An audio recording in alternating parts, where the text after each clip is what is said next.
खुदावंद यीशु मसीह के अजीम जलाली और खूबसूरत नाम में एक बार फिर आप सबकी सलामती चाहता हूँ। आज का हमारा टॉपिक है the symbol of Holi spirit, यानी रूहुल कुद्स की अलामात। बाइबल मुकद्दस में रूहुल कुद्स के लिए कुछ अलामात इस्तेमाल की गई हैं। बाइबल मुकद्दस में कुछ सिंबल जो हैं वो रूहुल कुद्स के लिए आए हैं, जिनकी बिना पर लोग ये अंदाज़ा लगाते हैं कि शायद रूहुल कुद्स का जो वजूद है वो ऐसा है, और इन्हीं सिंबल की बिना पर लोग उस रूहुल कुद्स की हैसियत को, रूहुल कुद्स की शख्सियत का भी अंदाज़ा लगाने की कोशिश करते हैं। लेकिन ये जो 5 सिंबल रूहुल कुद्स के लिए बाइबल मुकद्दस में इस्तेमाल किए गए हैं, ये रूहुल कुद्स की शख्सियत नहीं है, बल्कि ये रूहुल कुद्स की शख्सियत को नुमाया करने के लिए ये सिंबल्स आए हैं। तो आए उन 5 अलामात को जो बाइबल मुकद्दस में रूहुल कुद्स के लिए इस्तेमाल की गई हैं, उनको देखने की कोशिश करते हैं कि आखिर ये अलामात कौन सी हैं और इनका मतलब क्या है। पहला हवाला हमें मिलता है मत्ती की इंजील उसका 3 बाब और 16वीं आयत में।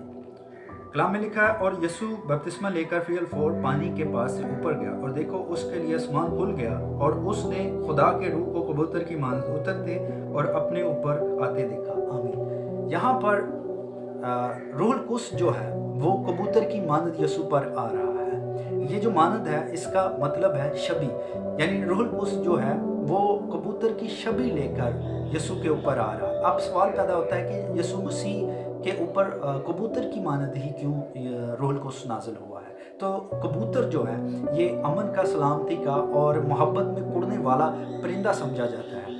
तो रूहुल कुद्स जो है दरअसल ये नुमाया कर रहा है यीशु की खिदमत में, स्टार्ट में, कि यीशु मसीह इंसान की मोहब्बत में, उसकी मोहब्बत के में उड़ता हुआ आसमान को छोड़कर ज़मीन पर आ गया और अपने आप को पेश कर रहा है। एक सलामती का पैगाम लेकर आया है, एक मोहब्बत का पैगाम लेकर आया है।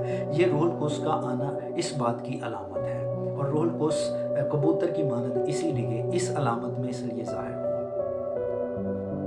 दूसरी अलामत जो रूहुल कुद्स के लिए बाइबल मुकद्दस में इस्तेमाल हुई है, यूहन्ना की इंजील उसका 4 बाब 13वीं आयत से हम तलावत करते हैं। कलाम मुकद्दस में लिखा है, यीशु ने जवाब में उससे कहा, जो कोई इस पानी में से पीता है वो फिर प्यासा होगा, मगर जो कोई उस पानी में से पिएगा जो मैं उसे दूंगा वो अब तक प्यासा ना होगा, बल्कि जो पानी मैं उसे दूंगा वो उसमें एक चश्मा बन जाएगा जो हमेशा की ज़िंदगी के लिए जारी रहेगा। आमीन। यहाँ पर यीशु मसीह जिस पानी का जिक्र कर रहे हैं, या जिस पानी की तरफ यीशु मसीह का इशारा है, ये दरअसल रूहुल कुद्स की तरफ इशारा है। ये रूहुल कुद्स की बात यहाँ पर कर रहा है, ये रूहुल कुद्स के पानी की तरफ बात है। ये जो अलामत है यीशु मसीह इस्तेमाल कर रहे हैं, इस कॉन्टेक्स्ट को समझ कर ही हमें समझ आएगा।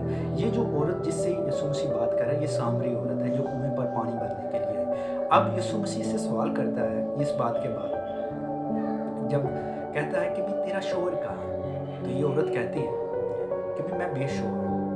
फिर यीशु मसीह कहता है कि हाँ तूने सही कहा, 5 तू कर चुकी है और छठा जिसके पास तू रहती है वो तेरा शोहर नहीं है।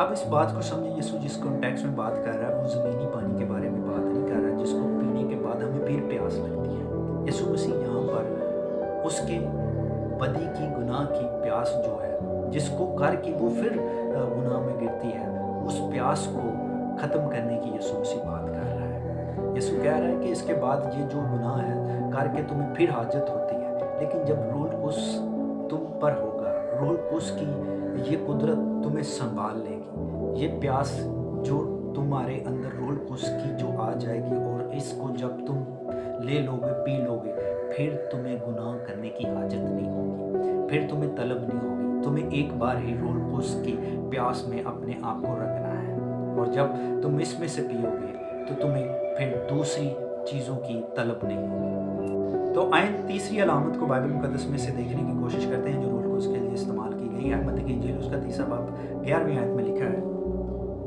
मैं तुमको तौबा के लिए पानी से बपतिस्मा देता हूँ, लेकिन जो मेरे बाद आता है वो मुझसे ज़ोरावर है, मैं उसकी जूतियाँ उठाने के लायक नहीं, वो तुमको रूहुल कुद्स और आग से बपतिस्मा देगा। आमीन। यहाँ पर आग के बपतिस्मे से मुराद है, ये जो अलामत है आग की, ये दरअसल रूहुल कुद्स की अलामत है। अब आग से क्या मुराद है, इसका हवाला भी हमें मिलता है कलाम मुकद्दस में से, मरकज़ की इंजील उसका 9 बाब 49वीं आयत में लिखा है, क्योंकि हर शख्स आग से नमकीन किया जाएगा। आमीन। यहाँ पर शख्स को आग से नमकीन करने की बात हो रही है। देखिए ये बात बड़ी समझना आसान है।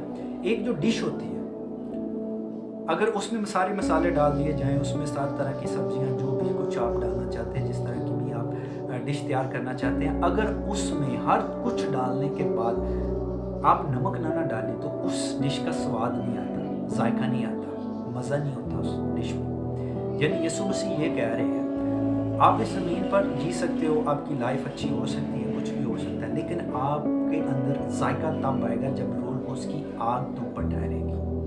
तब तुम बेजायका नहीं होगे, तब तुम जायकेदार हो जाओगे, टेस्ट होगा तुम्हारा, टेस्टलेस नहीं होगे। तो सिंपल सी बात है, समझने की कोशिश करें। ये जो चौथी अलामत जो रूह कुद्स के लिए बाइबल मुकद्दस में इस्तेमाल हुई है, यूहन्ना की इंजील उसका 3 बाब 6 आयत से हम उसको पढ़ते हैं। कलाम मुकद्दस में लिखा है, जो जिस्म से पैदा हुआ है जिस्म है, और जो रूह से पैदा हुआ है रूह है। तजब न करके मैंने तुझसे कहा, तुम्हें नए सिरे से पैदा होना ज़रूर है। हवा जिधर चाहती है चलती है, और तुम उसकी आवाज़ सुनता है मगर नहीं जानता कि वो कहाँ से आती है और कहाँ को जाती है। जो कोई रूह से पैदा हुआ है ऐसा ही है।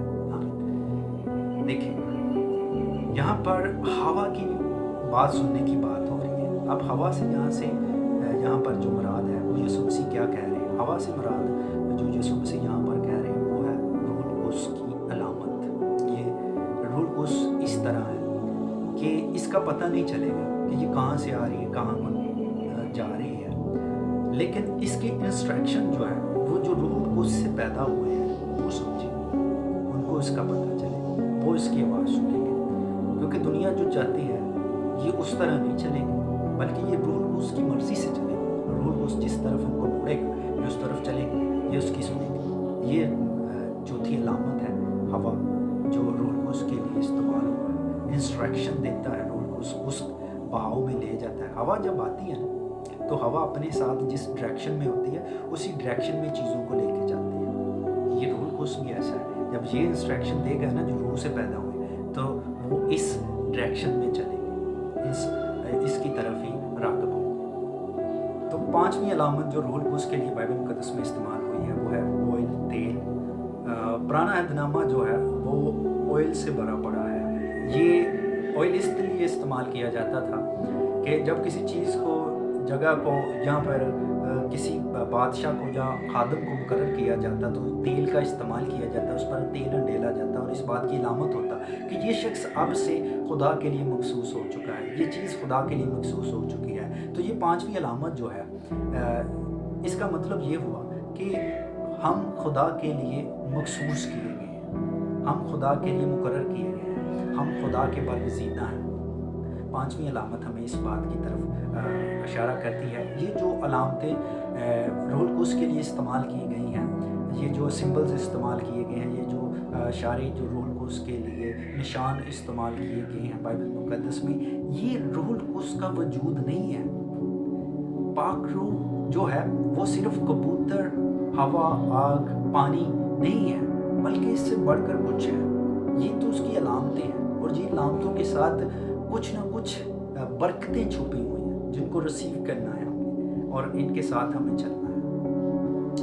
ये जो 5 अलामतें रूह कुद्स के मतलब बाइबल मुकद्दस में मिलती हैं हमें, ये दरअसल हमें इशारा करती हैं उन 5 बरकतों के लिए जो हमें इस दुनिया में नुमायाँ करती हैं, महसूस करती हैं, अलहदा करती हैं, खुदा के लिए हमें ख़ास बनाती हैं। वो चीज़ें जो हम अपनी ज़िंदगी में अपनी क़ुव्वत से नहीं कर पाते, ये इस अलामतों के ज़रिए से, इन बरकतों के ज़रिए से हम कर सकते हैं। तो ज़रूर अगर आप चाहते हैं कि आपकी ज़िंदगी में भी ये बरकतें काम करें तो इन बरकतों को, इन अलामतों को समझें और इन बरकतों को अपने अंदर आने दें। और दूसरी बात जो रह गई है वो ये है कि रूह कुद्स पर्सन कैसे है।